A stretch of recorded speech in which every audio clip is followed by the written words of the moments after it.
This episode is brought to you by Amazon. The holidays are here, and you know what that means? It's time to get your friends and family the gifts they deserve.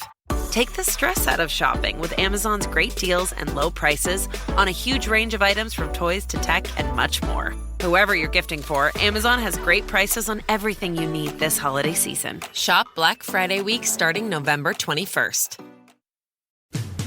And now, after years of planning, sweating, and going broke, here is the Boots and Whiskey Podcast with Jim Belisle. I'll alert the media. Why they would give this man a podcast is anyone's guess. Then there is what could only be a bizarre coincidence or something else. Welcome to the Boots and Whiskey Podcast with Jim Belisle. Fat, drunk, and stupid is no way to go through life, son. Country music and fine moonshine. Finally, a podcast that lets it all hang out. Let's level with America. Got your boots? Ready for some whiskey? These boots are made for walking. One of these days, these boots are gonna walk all over you. And now, the Boots and Whiskey Podcast with Jim Belisle. Hey everyone, Jim here, Boots and Whiskey Podcast. Welcome back to another episode of the show. Today we're back to not a video, unfortunately. We're going to get back to videos, but we have some really great audio-only episodes that I want to get out. But the videos will be coming back. Probably do another video next week. Who knows? But today we have Ward Davis on the show. And for those of you that are in the country music world, you know exactly who Ward Davis is. If you are not in the country music world and you just come to hear the stories and all that stuff, you're going to want to know who Ward Davis is. If you go back a couple of episodes to our Cody Jinks episode, we talk about Ward quite a bit. Cody and Ward are actually on tour together right now. It was Ward's birthday over the weekend, so we figured, hell, why not throw out the Ward Davis episode, right? Because it is incredible. We get into a lot of things here. I'm awful with editing, and I'm not sure if he told me to take something out in this episode or not. And if he did, and I didn't do it, Ward, I apologize. I'm just fucking terrible at this shit. But for those of you that are new here, welcome to the show. Go check us out on our socials at Boots and Whiskey Podcast. BootsandWhiskeyEntertainment.com is the website. Which again, if we talked about it last week or the week before, if you're a website person and you want to spruce up our website and we'll give you some shout outs and shit, like, please, by all means, let us know because our website is struggling and we need help. But with that being said, you're going to get some good stuff here with Ward Davis, as those of you that are fans know already. So sit back, relax, enjoy the episode, and we will see you on the flip side again. Thank you so much for being here with us today, and we hope you enjoy the episode and the conversation, because my God, is it a good one. All right, guys, I'm going to shut the fuck up now. Enjoy. It's fun. Yeah, man. So, first and foremost, and I'm not just saying this because you're here, but I'm a huge fan. Oh, thanks, man. Sorry, I was turning off the dehumidifier. I'm in my It's all right. basement. It's all good, man. Yeah, it's a huge honor to have you on the show. I've been Oh, looking thanks forward for to. having me, dude. I'm glad anybody knows who I am. How does anybody not know who you are?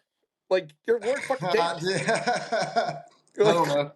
I try to stay out of trouble. Yeah, well, fair enough. Fair enough. Man, I don't know. Yeah, I probably, I probably would have been further along. I've squandered a lot of opportunity over the years for sure, and I've also latched on to a lot of great opportunities.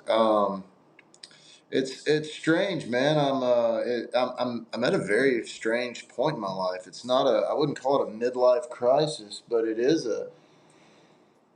my career is, albeit I've got a great career. It's really like when I think about where I thought I would be or where I thought I wanted to be, like 20 years ago. It's not where I am, and not that I would change that, but it is when you think about it like that. It's like, that's interesting. Yeah. Now, when you say you squandered opportunity, was that because You Oh wanted God, to? dude! I've squandered it. I mean, I shit all over it in some instances. I mean, I quit drinking about 3 years ago. I should have quit drinking about 23 years ago. Can you hear me? Yeah, I can hear you. Sorry. I can't see you. Yeah, No. I should have quit drinking about 23 years ago, but didn't. But yeah, man, I made a lot of mistakes. A lot of I've I look back on some of the things that I've said in like past interviews where it's like the whole fuck Nashville thing, and man, at the end of the day, I know the music changed and the industry changed, and you can't really do anything about that. And my music has never been that. But at the same token, man, I could have played ball better. I could have been more aware of my brand and stuff like that, and it would have probably opened more doors for me. And like I said, man, I'm really happy where I am. I've got a good life and healthy kids, and uh, a gold record, and just a lot of shit that I never thought I would have in the first place. So, um, but yeah, man, I punched the vice president of Universal Publishing in the face one time. Uh, Really? yeah, he insulted me, so I punched him right in the face. I didn't Nice. mean to. I was drunk, and he was an asshole. And I was, 25, I think. I was a kid. But man, that ripped through town like golly, dude. I mean, shit like that, it affects things. Yeah. Everybody knew who he was. The next day, his wife sent a picture of his face to everybody on her email list, and she knew everybody. And by the time my publisher got to work, everybody in town already had the email. And man, I wouldn't say I got blackballed because the guy, he was kind of an asshole. Everybody knew him to be an asshole, and everybody always expected somebody to punch him. But I hate it was me. I wish it had never happened. But, what are you going to do? Yeah. I Universal's a mean, pretty big publishing company. right, right. But I think some would say that, you know, you turned out all right. Oh yeah, man. That's kind of what how I look at it. Now, dude, I also look at it like this, and this is a realistic view. Man, I was talking to a friend of mine that's a big Cody fan, and the other day, and he said, "What actual songs have you written with Cody Jinks?" And man, I went down the list, and it's a lot. Yeah. It's a lot of songs, it's a lot of cuts, it's a lot of man. I know guys. I know guys that have been doing what I've been doing as long as I've been doing it, and don't have that many cuts in their career on all the artists that they've had. So, as a songwriter, like I've had, man, just this way bigger career than I ever thought I would have. And a lot of that's because of Cody and, man, and I've had, a lot of other cuts and stuff. But, if it wasn't for, if I hadn't punched Ron Stuvie in the face, his name was Ron Stuvie. Nah, shit, bleep that out. People don't need to be, uh, anyway, edit that. If I hadn't punched that guy, man, if it hadn't kind of jammed my career up for a while, and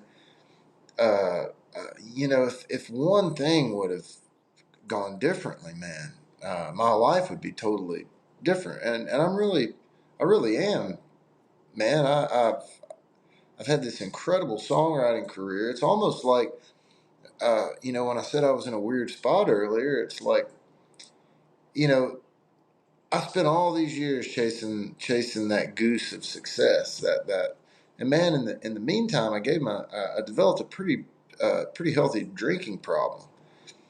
And I look at I've had the just absolute pleasure of watching Cody Jinks go from the guy that was running around in a dude. You should have seen this camper. It was so bad, but he was going all over anywhere that camper would get him to play for years and years and years. And I got to watch this thing grow into this massive like production, like this. It's huge. It's its own industry. Yeah. And man, I can say without a doubt, I couldn't handle it. It would have killed me. I would Yeah. have, no doubt about it. And I tell Cody that all the time. I was like, "You're the guy." He'll call me and complain, and I'll be like, "Hey, don't call me. I know what. This is why I don't. This is why I'm not you. This is why I don't want to be you." Right. So, Now let me ask you, if you don't mind me saying it, I'm just kind of putting things together. Would you say that, and again, if I'm speaking on a turn, you can totally go tell me to fuck myself. I would appreciate it. well, Um, like, would you say that you developed your drinking habit after the Nashville bullshit went down? nah, man, I was never. You can call my you can call my best friend from high school and ask him if I ever was good at drinking, and he'd be like, "Man, nobody needed to not drink like Ward Davis." I mean, everybody knows it. They're all. There's been a few. I've got a few friends that have resented me for it. Um, um, the ones that have celebrated it, the ones. So the people that used to be my drinking buddies, they're all gone for the most part. Yeah. Um, there's a few that hung around, but they celebrated with me. They understand that it wasn't something I needed to be doing. The ones that the ones that are gone thought that I just needed to chill out. Yeah. The ones that understand, the ones that love me, know that I'm better for it, and they're proud of me. So, but yeah, man, I don't know that much about drinking, the science of it. I've got a history of alcoholism in my family, but I've also got a history of colon cancer. I don't know how any of that shit works. Yeah. But Right. man, it's better for me and it's better for my kids. Like Yeah. the best thing about quitting drinking is like the last 2 years of my dad's life I got to spend with him sober, and that was as big a gift to him as it was to me, because I know that it just ate him alive that I drank, because he never drank. I saw him 2 drinks in his whole life. So yeah, I don't know, drinking. Yeah, we can Yeah. talk about drinking. It's just whatever. Yeah. It's not. I don't. It wasn't a big deal for me to quit. I'll say that. Like Yeah. it's. Sometimes I've got 5 or 6 bottles of liquor upstairs. Like, um, uh, I actually used to keep. I'm not gonna tell you that. But yeah, I've got a ton of liquor upstairs, and I look at it sometimes, and I look around. Man, I'm going through a divorce right now, so.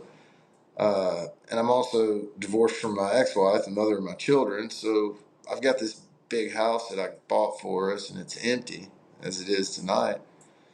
And man, I can look at that bottle and I can think, I could, ooh, boy, I could get some ice out of that refrigerator, and I could pour some of that scotch on that ice, and I could sip that shit on my back porch. And I fucking love my back porch, dude.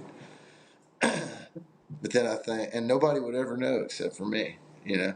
But then I think, man, why would I do that? Like I've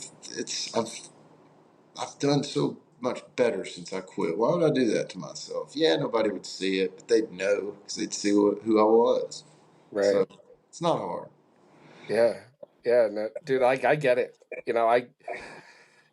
Doing this podcast and calling it, Boots and Whiskey, we've, I guess some people would say fortunate, right? But like, we've had the pleasure and at times to be sent bottles and bottles and bottles of shit, Oh fuck yeah, man. right?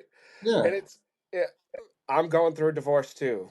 And, it's, Congratulations. well, for me, it's not, but that's okay. Okay, we won't talk about yours. I did a whole Listen, man, podcast. I'll tell you what, dude. Divorce is a tragedy, and I can joke about it.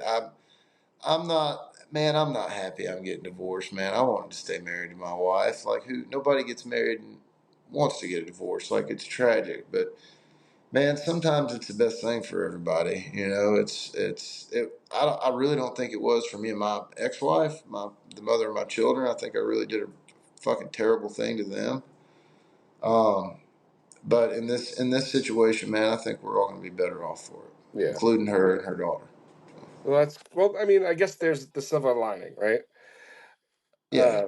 But it's like, I'm at my parents' house now, and we sold our house and the whole nine yards, and it's like I love a good whiskey, you know, like you're saying, right? Oh yeah. And it's all sitting right here. It would take nothing for me to just polish off a bottle every night, and I don't. I don't know how. Honestly, I don't know how I don't. With the way my mental health has been this year. We want to give a big thank you to our friends over at Off the Rails here in Worcester, Massachusetts. You can find them at offtherailsworcester.com. They have a great restaurant, a great music venue. They have everything you would want to feel like in Nashville right here in Central Mass. If you're ever in the area, check out the restaurant, check out the music venue. Again, offtherailsworcester.com, 90 Commercial Street, Worcester. Check them out. But it really amazes me that I haven't. Well, man, it's you got kids. Yeah, we have three boys between the two of us. Oh man, three boys. So I got two girls. Man, the kids is what makes it hard.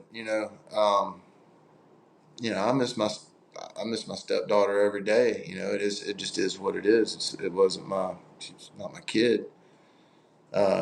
But man, it gets better, dude. And like, I don't know if it is just because of what I do. Like, man, I have a pretty good understanding of human beings, and we're resilient. Um, Yeah. and for all the things that will happen, man. Um, Me and my daughter's mother, man, we get along great. Like I found out today that a friend of ours that we used to hang out with when we were married had passed away, and I called her and told her, and she was sad, but she's my friend, and I think that's how it's supposed to be when these kinds of things happen. You Yeah. want it to be anyway. Yeah. Yeah. It's I've gone through this in this show a million times, so I'm not going to go through it again. But it's yeah, I get what you're saying. I Yeah, yeah. 100% get what you're saying. And dude, I write so much music about it. Like I've got a whole Right. EP about divorce. Right. And it's funny you say that because it's like, you know, and not to jump on the Cody thing too much because that's his No, dude. career. Hey, man, I love talking about that But shit. like, I love those songs. like not for nothing. Like I would say you're like, and I'm sure a lot of people would probably shoot me for saying this, but like, you know, George Strait had Dean Dillon and Cody Jinks has you. Nah, I don't think that's necessarily true, No, dude. see, First of like all, maybe I'm well, just so first of all, Dean wrote those songs off by himself, man. Like he not by himself, but he'd write them with whoever, and then he would give them to George to record. okay. And in the case with me and Cody, man, like Cody's a great, great fucking writer, man. It irritates me sometimes because I'm so polished in the sense that, man, I'm really concerned about meter. I'm a big fan of hard rhymes. I'm a big fan of alliteration. Man, I like there to be I like for the point and counterpoint, that kind of thing. But Cody, man, he's so real. But in that, he taught me so much, man. I spent all this time in Nashville writing these songs and trying to be a commercial songwriter. And then I go out and I meet this guy who's covered in tattoos and just doesn't give a fuck about anything.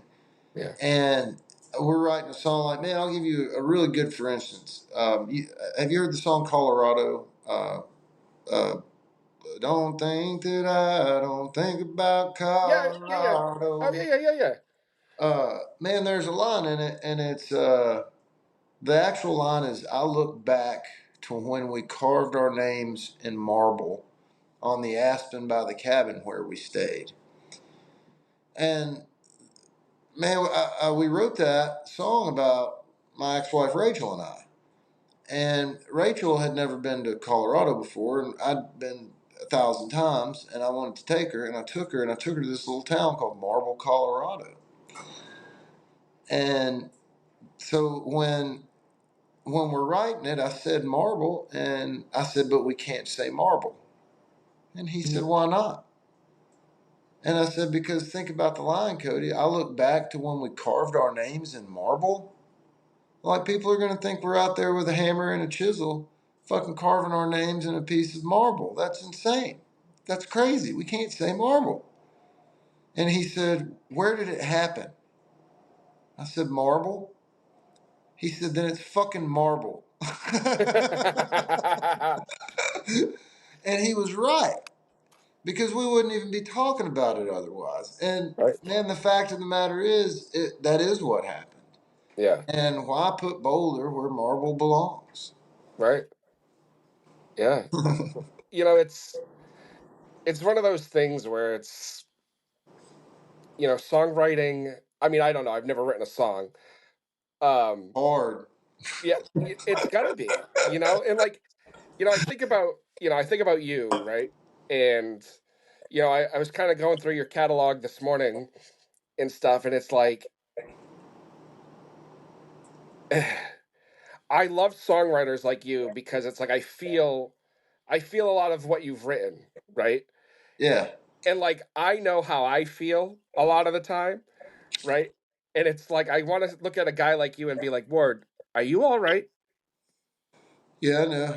You know what I mean? I know exactly what you mean, man. Like, And not in a bad way, not in like I no, think you're, dude. Like, like music speaks to me in the same exact way. Like, right, and I think like people who don't write songs, it's like almost like a misconception. Like, man, dude, I don't know why, I don't know how James Taylor knows how I feel. right, Like, I'm exactly, serious. And I, but man, I don't really know how he feels. I know what he's telling me, right, and but I know that whatever I feel, it's essentially the exact same thing. I don't know the whys, and I don't know the hows, and I don't know the whole pancake, but I know enough to know that this man understands human emotion. right, And dude, like when I write songs, uh, like, man, I'm a big Ernest Hemingway fan. Ernest Hemingway loved to show everything. Like, he yeah, loved, you can't even appreciate the good if you don't show the bad, man. And the only way you can do that is be honest. And people in general can spot a fraud. yeah, And so if you're writing a song and you're trying to write a song because you think that's what people want to hear about what they feel, man, you're never going to get it. Like, you're never going to touch a single person, yeah, because you're manufacturing something. So just be honest and try to be artful in the process. And in my case, like I said, dude, I just love songwriting. I love the idea of stacking a bunch of words together and making them uh, meticulously fit into this small little area. It is, and then have that little spot of lyric and song bring out something in somebody's heart, or make somebody, touch them, or remind them of something, or or uh, give them a better understanding of you, and because they see it in themselves. I'm yeah. rambling. You see what I'm doing. No, no, no. This is perfect. Um, at what point, I don't know if you want to put an age on it or whatever, but at what point in your life did you realize, oh shit, I can do this. Like I have a gift of songwriting. Um, you're not gonna like this answer. It was when Willie Nelson and Merle Haggard recorded my song. Damn. Why wouldn't I like that answer? Well, because I'd been a professional songwriter for 15 years before it happened. I mean, it's like, man, I never, I mean, I knew I was writing songs, but somebody looked at me and said, "What do you do?" I'd be like, "Well, I do this and I do that." I would have felt comfortable saying songwriter until that happened. Right. That was the moment for me when I realized that if and dude, that was a song that was man, it was an actual song about an actual person, about an actual feeling. And for me and Marla both, my co-writer, and it was a song that nobody else would have cut. You know, Kenny Chesney wanted it and then changed his mind. And man, like the idea that, in my opinion, the two greatest. I mean, this we just get down a whole other rabbit hole if I say they're the greatest songwriters. They are. And two of the greatest country songwriters that have ever lived. Yes, Man, 100%. I think Merle Haggard is the greatest country singer songwriter that has or will. Nobody will ever be able to be better than Merle Haggard. Forget about Yeah, it. Have you heard Mama's Hungry Eyes? Jesus Christ. yeah, But man, I got a nod from those guys, and when I got that nod, that was I said, all right, you're a songwriter. What are you doing in Nashville?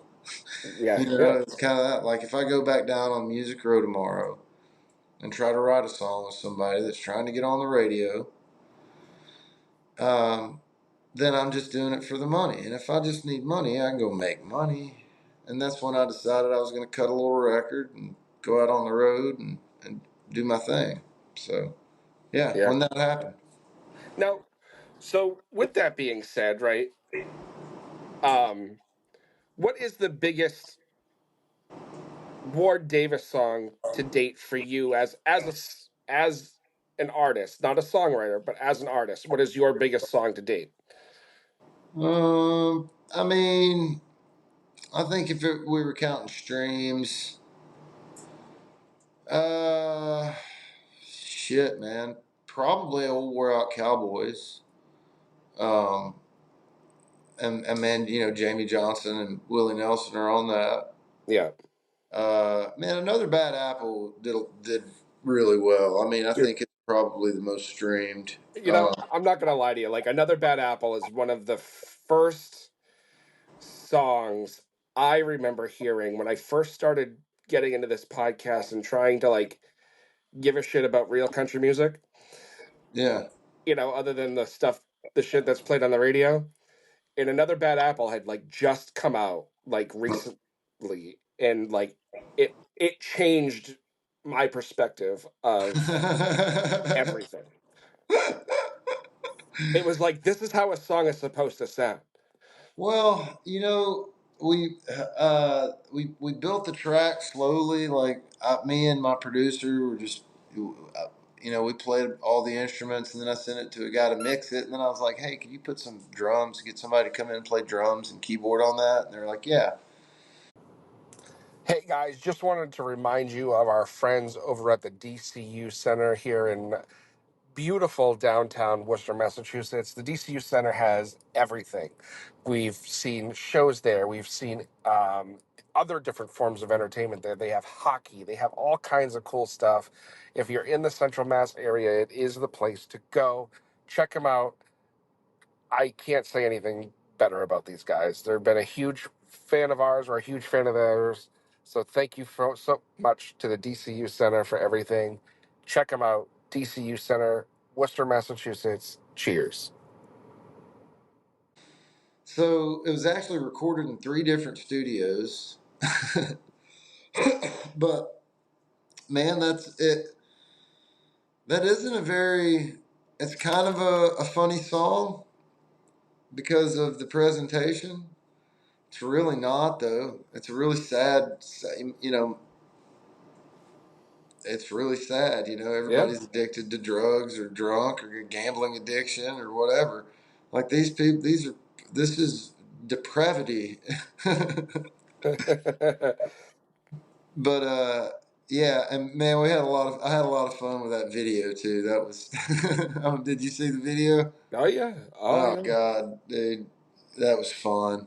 I just kind of sat around and thought of all the worst shit that I could think of, like somebody who was just like a piece of shit. And I thought, let's do that. Let's do anything. Like a piece of shit would knock over a mailbox. Uh, Man, I went down to Piggly Wiggly here in Hartsville and asked them if I could film it there, and they said no, those motherfuckers. And then, can I say that on the podcast? By Oh the yeah. way, I Yeah. hope You so. can say whatever you want. So I went down to the food land, and man, they let me come. They opened their arms, and man, they, I was sitting in the cooler eating bologna, and they were happy to let me do it. That's awesome. Yeah, dude. It's pretty cool out here, but yeah, we had a lot of fun with that, dude. Now, what about your biggest cut? Like, Yeah, William Earl for sure. yeah, I mean, if you're counting like as far as shit, dude. Man, they played that. Merle wanted them to play that at his funeral. You know, how many spins is that worth? Like, you know what I mean? Like, yeah, I've got a gold record for "I'm Not the Devil," but come on, man. Like, I love "I'm Not the Devil." Um, but man, if it wasn't for "Unfair Weather Friend," I wouldn't have anything. I wouldn't yeah, have. I wouldn't have Devil. yeah. Like that's. So, do you remember the moment that they come to you and say, "Hey, Willie and Merle are going to cut this song," and Yeah, it was about 5:15, November 10th.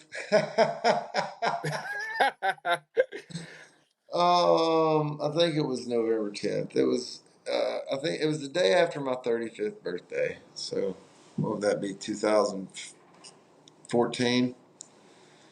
Um, I knew that it was in the stack. I knew that Willie liked it. I knew Merle hadn't heard it. And I kind of kept myself busy all day long because I knew they were recording that day. I knew they were recording that Monday and that Tuesday. And I didn't want to like drive myself crazy. So at about 5:15, I kind of gave up. I figured, all right, if I haven't heard anything, then they haven't done it. The day is gone. Whew, they didn't cut it today. It's fine. They got tomorrow. I'll find shit to do tomorrow. So my ex-wife came home. I banged her. And when I went back in the kitchen and picked up my phone, and I had three texts, and one of them it was from my friend Shannon, and she works for Buddy Cannon, who's Willie's producer, and it said they are they're charting your song, and then the next one they are tracking your song.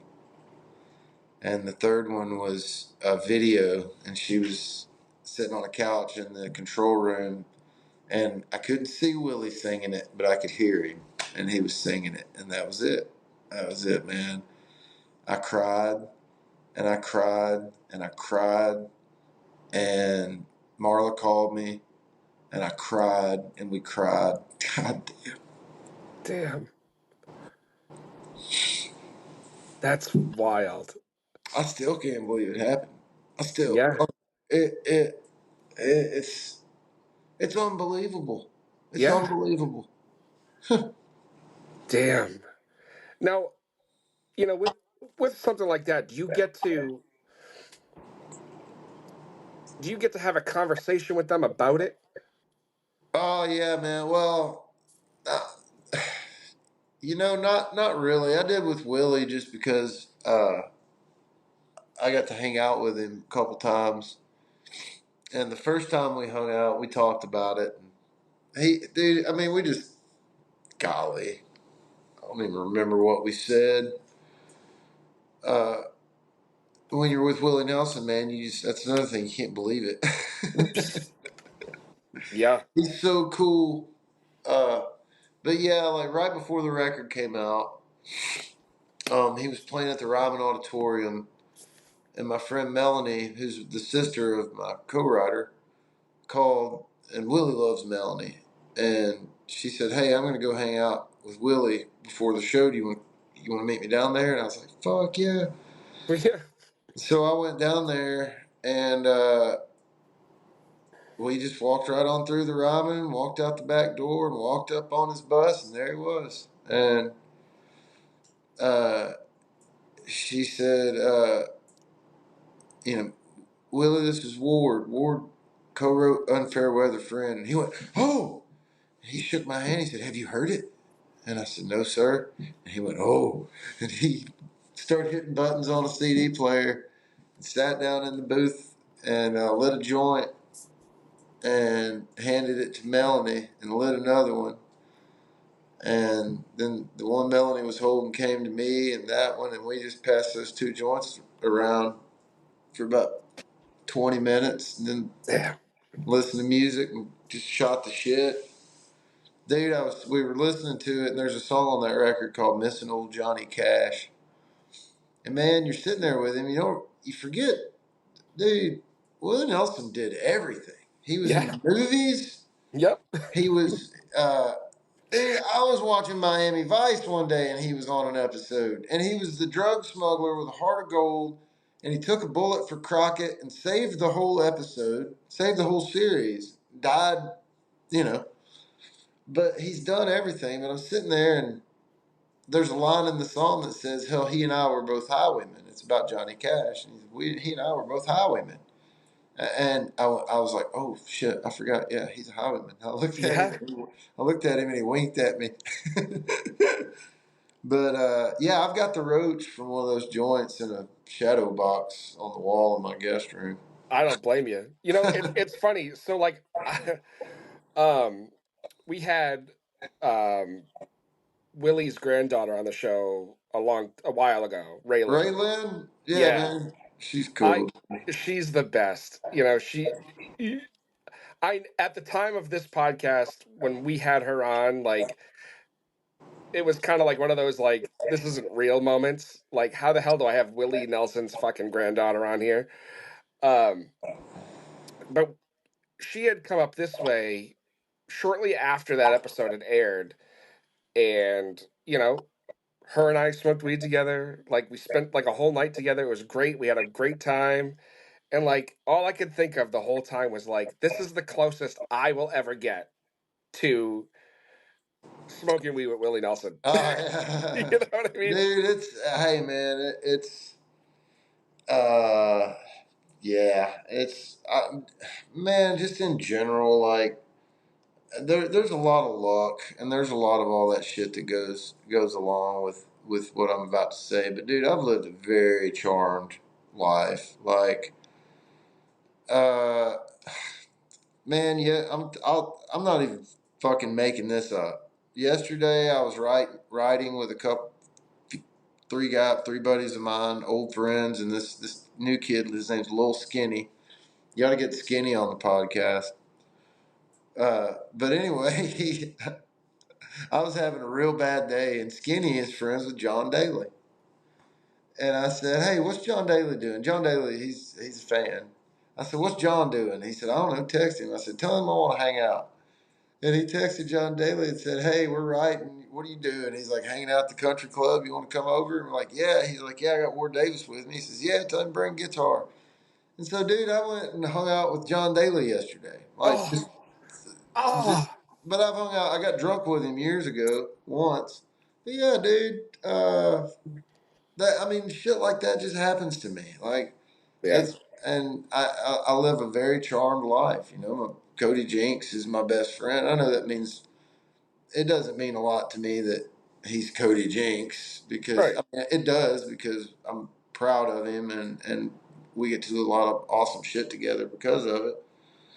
But man, I just get to be around shit, and it's been really cool to get to like smoke weed with Willie and but I used to take Keith Urban room service because I was a room service boy. That's wild. It's funny because on this show in particular, your name has been kicked around and jumped around a lot in conversation, and I How so? Tell me about like this. like not in a bad way, but No, I know. I want to know. I want to know what like people say. so I told you through text, like I had Dallas Moore on this show, Yeah, yeah. right? And I think, Dallas and I talked for like an hour and change, and I want to say a good half an hour of it was about you. Whoa, shit, man. And Yeah, how much, Dallas loved you, and how, he's like, if you want anybody on this podcast that's going to tell you great stories, Ward is the one, and, like all that kind of thing. You dude. know, You know, I don't know Dallas that well. I think we met once. oh, really? No, I mean just we've talked on Facebook and stuff, Oh, okay. but I'm a fan of his, and man, I love watching his Facebook page. He's got a beautiful family, and the guys. Yeah. I mean, look at his smile. How can you not like him? Right, right. Um, Even if you don't know anything about Dallas Moore, it's like just his presence alone, you're like, this guy is happy. that's what everybody tells me, man. But yeah, well, man, I think I'm a pretty good storyteller, just because of my craft. But man, I've just been in some really interesting places at some very interesting times, and shit just has happened. Yeah. Like I, fuck, dude, I stumbled into the studio drunk the night that Jamie was cutting in color. What the fuck? Boy, you can't tell me shit like this. Like, I mean, shit, man. I was just looking. I had some weed, and I wanted to share it with everyone. I was yeah. drunk. I just got a bag of weed, and there was this studio in Nashville. It's called Big. And I knew the guy that owned it. Jamie might have owned part of it, but TW ran it. But they would let me park my car back there so I didn't have to pay for parking when I went drinking. And I staggered back there man, I'll tell you a story. No, I'm not telling that. I'll let Jamie tell that one. Dude, if I had Jamie Johnson on this fucking podcast, I would lock the door and throw away the key. I'd be all done. I'll ask him for you. Oh my god. Hey everyone, as always, I wanted to just tell you about our friends over at The Bar Book. The Bar Book is a mobile app designed to eliminate the guesswork when looking for a great drink and introduce users to new brands that have the flavors they love, regardless of price or name recognition. How badass is that, guys? In the same way music sharing apps introduce you to new songs, the Bar Book will give you personalized drink recommendations based on the flavors you love. That's freaking cool. The Bar Book is a veteran-owned brand founded by 2 U.S. Army veterans, Mike and Dolly, and they have a lot going on with this cool new app, guys. Check it out. We had Mike on the show not too long ago. You can check them out at thebarbook.co. You can follow them on Facebook, Instagram, YouTube, all at The Bar Book. Rate your favorite beer, spirits, cocktails, and discover new ones that match your flavor profile, all on The Bar Book. Go download it. Love having these guys as friends. Check it out. Thanks, guys. Cheers. I doubt he will, but I'll ask. Hey, don't say you doubt it. No, he will. God damn it. Oh gosh, he's a good guy, but yeah, I used to park my car back there, and one night I went in there and I was like, hey, I got some weed, and Jamie just took the bag and opened it and started crumbling it up. Damn. Man, that was fuck, dude. That was so long ago. That was every bit of 15 years ago. I mean, You know, how old is In Color? oh god. I don't even know. But In Color is another one of those songs that is like it is a quintessential country song. Yeah, it's another level. That song is. Man, there's another one like it's the perfect. You really have to understand what a black and white picture, Yeah. what the imagination of every human being does when they look at a black and white picture. And the first thing they notice is there's no color. I mean, you may not say it out loud, but the first thing you notice is this is a black and white picture. Yeah. And for him to attach an emotion to that, Yeah. and a whole song and all these stories, man, it's perfect. It's just, I mean, that's one of those God songs, man. Yeah. Oh yeah. You know, it's funny because my 14-year-old, that's one of his favorite songs. And every time it comes on, he's 14, he can't sing for shit, right? But he will sit in the car and he will belt it out as loud as humanly possible. And it's like, even at 14, like he knows what this song means, Hmm. and it's remarkable. Huh. Well, tell him to go to college first. Yeah. Yeah, absolutely. I mean, I hope so anyway. Yeah, this is a hard, man. This is hard. It's hard on this business, this life. It's hard, man. It's hard on your soul. It's hard on your body, your mind. It's just hard. Yeah. Um, I was talking to somebody today about I used to wait tables at Applebee's. Me too. Really? Yeah, that was like one of my first jobs right out of high school. Well, man, there's days I miss that. Yeah, You know, just I miss that that every day. whole that I didn't have $80. I needed $80. Put on my shirt and go down to and pick up a shift. Make Yep. $80. Go get some tequila, whatever. Fuck rent. Yeah. Yep. Yeah. God, I miss those days sometimes. I had a man there was this songwriter, very I can't I won't say his name because he's passed away, but there was this songwriter that used to come in, and man, he was very very big deal. Uh,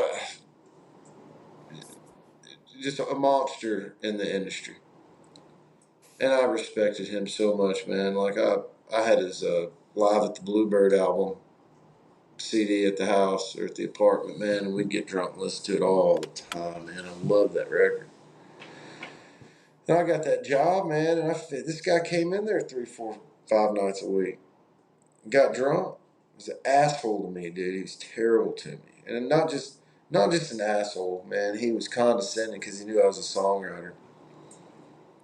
And man, I fucking it broke my heart, man. I finally went to my manager and said, I'm not waiting on that motherfucker anymore. And he said, "Why?" I was like, "Man, he fucking makes fun of me for being a nobody. Like he asked me if I wrote any hits today and shit like that. Just being a prick." Yeah. And one day, I was walking by his table.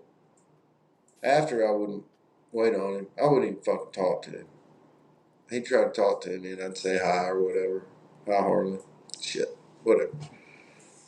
But he grabbed me by the arm, and I was walking by. He just like grabbed it. He said, "Hey." I thought he was going to ask me to get him a beer or something. I was going to tell him to go fuck himself. He said, "Somebody played me something today." I said, "Yeah?" He said, "I didn't know you could sing like that."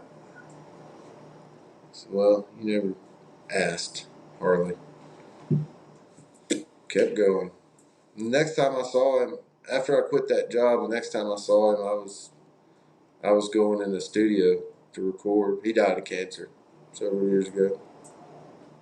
But yeah, I liked it, but I had to put up with some shit. Damn. Damn. Yeah, what are you gonna Huh. do? Now, for what you've done and where you've been, and all the ups and all the downs, right? Yeah. What's been your most wow moment? Other than William Merle, Yeah. like in my career or just in my life? In your career. Well, both. Um, I mean, there was a moment. There's a lot of them, dude.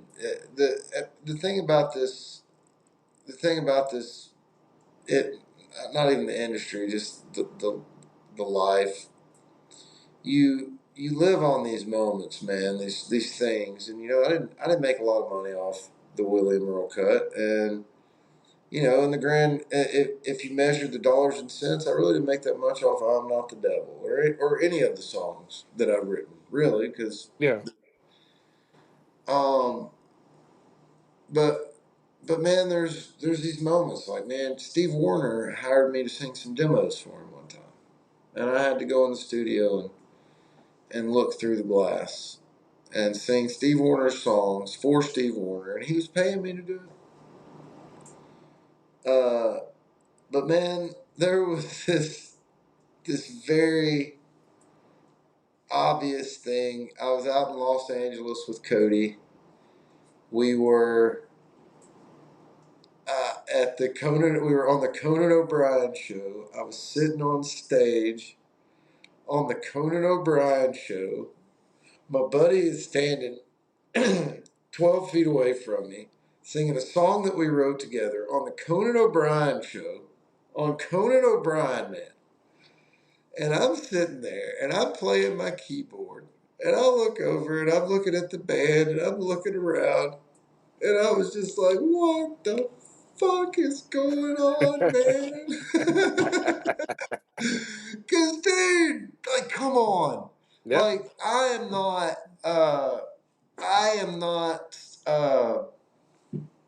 I don't see myself as like famous or important or anything like that. I just don't, man. Like what I do is no better or deserves no more applause than a plumber who's a great fucking plumber. Like I'm not a great plumber, but you know what I mean. Like Yeah, yeah.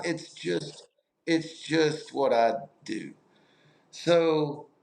I'm a I'm a fan of the things that normal people are fans of. Like I love Conan O'Brien, man. I love him. I've been watching that show for years, and then what? Here I Yeah. am. You know that that that kind of stuff, and it's because of a song and because of all these other things. But man, it's just so freaking cool. Uh, But there's a ton of those, man. Yeah. I didn't. I think I got paid a little bit for that. I don't know, $300-400. But man, still telling that story. Yeah. No, I think I could be wrong. I think one of the when I talked to Dallas, he was seeing you at the Ryman for something. I don't know if it Uh, was your show or it was somebody else's show, but you were gonna be there. was it Clint Black? I don't know. Me and Cody did a song with Clint Black at the Ramen. See what I mean, man? Uh, we did a song with Clint at the Ramen in February Maybe this year. that's what it was. Yeah, it was just one song, but yeah, dude, that was an amazing night. My Yeah, I kids, bet. my kids met Dennis Quaid, and he asked them if they'd seen The Parent Trap. They told him no. That's awesome. He shouldn't have asked them, man. Don't like, hey, have you heard of me? No. Right. But dude, that really was an amazing, amazing night. Uh, the girls, man, my kids had. Uh, I don't know if you've ever seen Clint perform with his wife Lisa, I haven't. but man, Lisa, and his daughter Lily, they're both just incredibly beautiful women. Like they're beautiful, just stunning, gorgeous women. They're like angels. And so my two little girls are backstage at the Ryman, and here comes Lisa Hartman in this beautiful, long, white wedding gown. And my girls are, oh, my. They thought she was a princess. And I was like, oh no, that's just Lisa Hartman Black. Yeah. Come on. She's not a real princess. But Now, yeah, dude. what's it like playing on the Ryman stage? Is it like what I would imagine it to be? Is it really like being in church?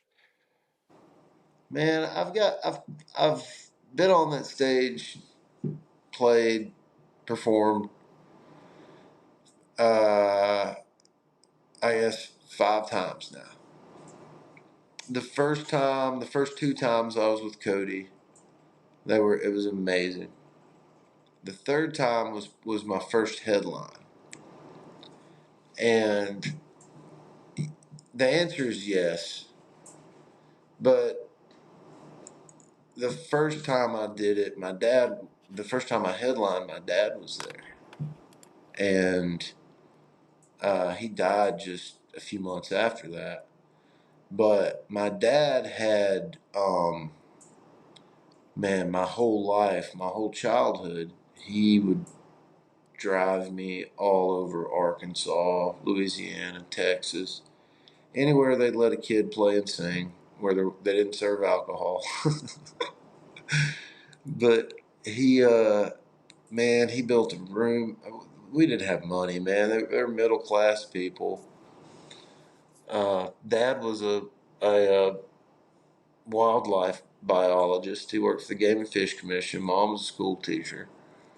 Um, we, but man, he built a room on the end of the house for me to have a place to rehearse with my band.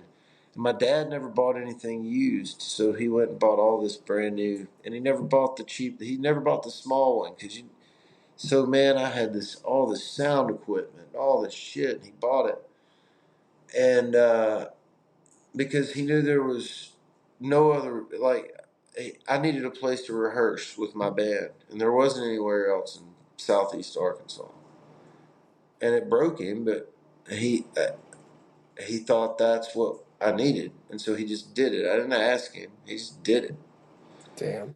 And man, then he and I didn't speak for like years. We had a real complicated relationship. We didn't speak for 5 years, and we finally did a couple years before he died.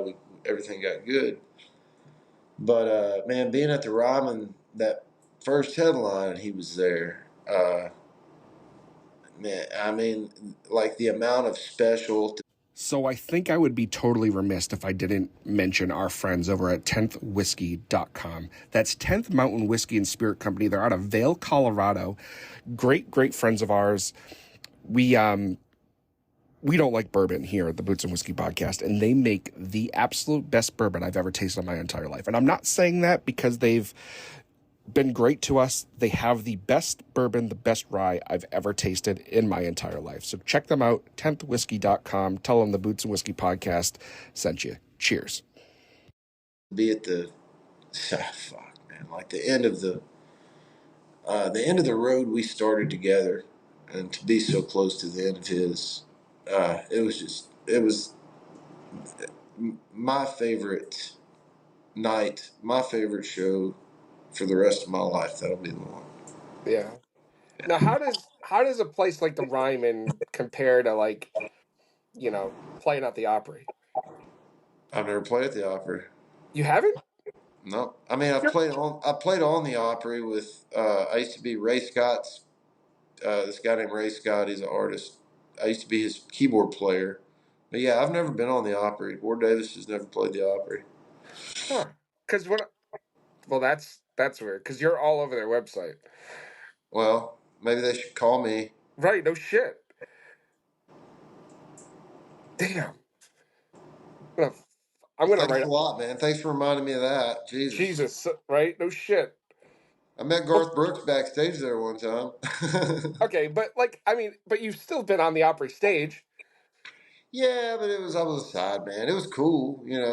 I was up there playing with Steve Wariner and Ray, and like Eddie Bears was playing drums. It was cool. I was a kid, I think I was probably 24, 25, something like that. Yeah. Huh. Well, then the internet gave me bad information. I don't do that. How Fucking. old did it tell you I am? I don't. It's got a whole bio on you. I'll be 45 next month or November. Yeah, no, it doesn't. It gives them like who you are and what you do and that sort of thing, and people you've played with, and like who has recorded your songs and stuff like that. And Yeah, I don't know where all those. I've seen some pretty wacky lists. this is why you can't trust the internet. Oh, you're good, man. Don't worry about it. Um, so is that where you are? Are you living in Arkansas now?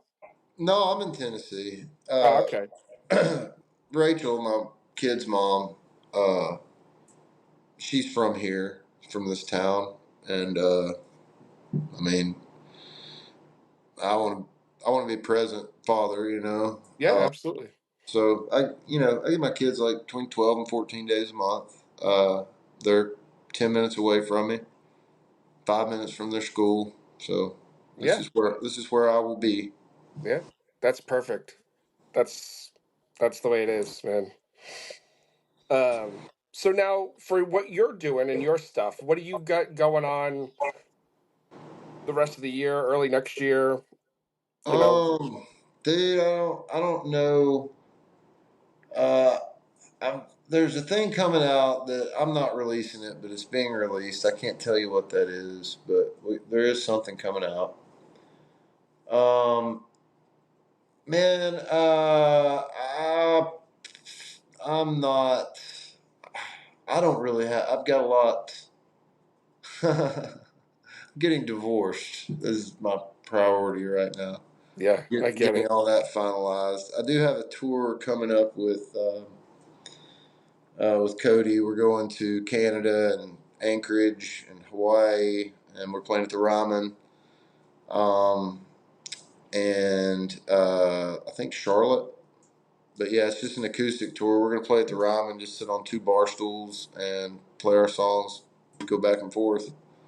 Damn, It's gonna be damn. why not, you know? Yeah, the fuck. Damn. You have had quite the life. Yeah, there's a lot of bullshit packed in between too. So Oh, well, yeah. I mean, I had to haul my garbage off yesterday. So I mean, you're probably one of the coolest people we've ever had on this show. I'm not that cool, dude. You know, Dude, man, I was sitting there, dude, just yesterday. I told you I was having lunch with John Daly, man. Dude, I mean, he's John Daly. I mean, he's fucking cool as shit, like he is, and but he's a really nice man, and he's normal. He's John Daly because he's himself. You yeah. know, that's what everybody loved about him, and that's who he is. And so, but I was sitting there, and he wasn't trying to impress me, and I wasn't impressed. I didn't. I didn't get that oh my god, it's John Daly feeling, you Yeah, know. yeah. Because, dude, at the end of the day, man, he's just a cool old dude. You know, I know 1,000 cool old dudes that aren't John Daly. He just happens to be John Daly. So Right. Right. uh, I try not, but you know, it's. I think a lot of that's just age. You know, the older you get, the less impressed you are with just like the presence of, well, yeah, I'll go hang out with John Daly. I don't have my kids today, type thing. Right. So. Right. God, that's crazy. That's Oh, I left early. You left early. I saw I John had, Daly. I saw had shit John to Daly do. play up here once. I had shit to do. Yeah. Yeah. I just shared a picture on Facebook. Or shared a post from my buddy Lil Skinny, and he had a picture of me and him, and then a picture of him and John Daly and my buddy Tommy, like right after I left. I mean, I. You also stumbled into Jamie Johnson recording in color, so I guess you Yeah, know. like, dude, I knew Jamie before anybody knew Jamie. Like, not that me and Jamie are best friends or Jamie's just he's Jamie Johnson. He's Yeah. Jamie Johnson, and that's it. Uh, he's intimidating. He's very fucking intimidating, but he's a nice guy. He's a good guy. He's a generous friend. You know, Yeah. he just happens to be Jamie Johnson. Damn. Whew. There was a lot. We have packed in a lot in the last hour. Well, I packed in a lot before we started It's the true. interview in that That's bowl. true. Yeah, I feel like I've done jack shit in my life now, Ward. So thanks a lot. dude. Listen, man. There's it's a lot of it's geography. That's what I was saying. It's just like, um, man, you have to understand too, man. Like being it wasn't just that you asked me earlier. You said, when did I realize that I was an actual songwriter? Um, Man, I had the enormous. Uh, I mean, it is a privilege. It was a privilege. I was privileged that I got to be surrounded by these incredibly wise, great songwriters. These old guys, Buddy Cannon, Pat Alger, Tony Arata. Man, I found out today that Waylon Holyfield passed away a few months back. He was just a monster songwriter and just a beautiful man. But I was reared by these men. Uh, George Terry, another one. Man, these great songwriters have written huge hits, and they know. Yeah. So, man, I'm only good at what I do because I was raised by people who were good at what they did, um, and I listened. And all that being said, they all took a liking to me because they knew I was serious about it. Yeah. I wasn't serious. I'm not real serious about life. Life is I'm serious about my kids. I'm not serious about going to the grocery store because if I see a fucking lollipop that I want to get, I'm going to get it. And that's not very serious, is it? So, but man, when it comes to songwriting, dude, that is a man. It's like a painting. It's like a sculpture. It's like anything, man. You want it to be as good as can be, and you want to put everything you can into it to make it that. And that's how those guys looked at it, And it's they liked that about me, so they were patient. Yeah. They were patient, and then they would write with me, and I was really blessed in having that. Uh, yeah. So I don't know what I thought of that, but yeah, I've had a cool life, but I've had a lot of cool help. Yeah. Yeah. And I love your approach to it, where because you have, to me, as just a whatever, but like you have every reason to be like, I'm more Davis and I've done X, Y, and Z, and that's not your personality at all. Yeah, no, well, I mean, dude, people, the William Earl thing is the biggest feather in my cap, and man, it is a huge one, and I'm so proud of it. There's a anyway, but it ain't Poncho and Lefty.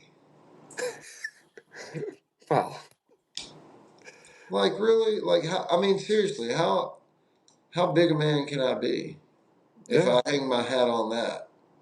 If you hang your hat on anything like that, dude, just uh, I do what I do, and I try hard, and I work hard, and as long as I do that, I'm satisfied with what I am, and it's a lot to be proud of. It's nothing to gloat about. yeah, and I think that's what I love about you. Is you are very humble for what you've done. Yeah, that's I never thought half the shit that's happened. I never thought would happen. Um, it's a it's dude. It's been an amazing journey. I've had an amazing life. That's awesome. I hope I have some amazing more of it. Yeah, yeah, and like I said, I can't thank you enough for coming on and sharing some of it with us. Yeah, Jim, no problem, dude. Um, now, now, it's getting late for me. I know it's still early in Tennessee, but Yeah, but I'm an old man, Jim. Yeah, It's man. past my bedtime. Yeah, I'm getting there myself. Um, no, I know you don't drink anymore, but because we are the Boots and Whiskey podcast, right? We always talk about boots, and we dive into some whiskey every now and again. Do you have a pair of boots that you absolutely love? Uh, no. I had some Tacovas for a while that I really liked. Left one pair in a hotel room, and I don't care to wear the other ones. Nice, nice. Now, in the days you were drinking, did you like whiskey? Oh, oh. How could I not? Fair, fair. Man, you want to know what my whiskey of choice was? Yeah, Um, so for a gig, for a show, I would always drink Jack. yeah, Um, because, man, you go into a venue and you play. I don't want to drink like gut rot whiskey, but I wasn't going to get the Louis Trey either. So Jack Daniels is a nice, good whiskey that I know the bar will have. I'm sure they've got way more than enough. I'm not setting them back. Yeah, I'll have Jack. Now, if I would go out drinking, uh, man, if it were going to be, um, Bullet. yeah. I love Bullet. Yeah, man, Bullet's fucking none of that green label shit, man. I don't want rye. Yep, No rye. Bullet was so smooth and good. yep, Golly. Mm. yep. Bullet Rye is what I drink. I Pretty, can't, man. I don't do rye. pretty good. Um, yeah. Wow. Well, man, I can't thank you enough. Yeah, dude. It's been a huge pleasure, and anytime you got shit going on, or you come up to New England, let me know. All right, man. Definitely. I appreciate you having me on, dude. Yeah, anytime, anytime. We'll chat soon. All right, man. Have a good night. Night. See you. Bye. All right. Well, there you have it, everyone. Our conversation with Ward Davis. Again, Ward, thank you so much for being on the show. We had an absolute blast with this dude. And as you can tell by the conversation, it was fucking awesome. Um, like I said, if it's your first time here, this is what we do. It's all about real people, real stories, real country. That's our fucking tagline. It might be lame, but it's exactly what it is. Um, we shoot the shit. We have a good time. What do we got coming up? Not much. Next week is we just did the NEMAs, New England Music Awards last night. We presented not last night, 2 nights ago now. We presented Americana, country, and shit. I don't know, folk maybe. I'm not sure. Awards of the year. When you do shit like that, it gets to be a blur. Um, so a big thank you for those guys for having us up. We enjoy doing that thing every year. Next week is next week we got a lot of shows coming up. We have I believe we have Charles Wesley Godwin at the Roadrunner in Boston, and then the next night will be Shane Smith and the Saints at the Worcester Palladium. Busy week. So stay tuned, and we will catch you guys next week for another episode. Um, I'll make it a good one next week. Next week, I think we'll do video. Yeah, video again next week. Maybe we'll even drop two. Maybe we'll drop another. Yeah, maybe we'll do two. We'll see. All right, guys. Well, enjoy your week, and thanks for everything. And we will see you next Tuesday. Have a great week, guys. Be good to each other. Cheers.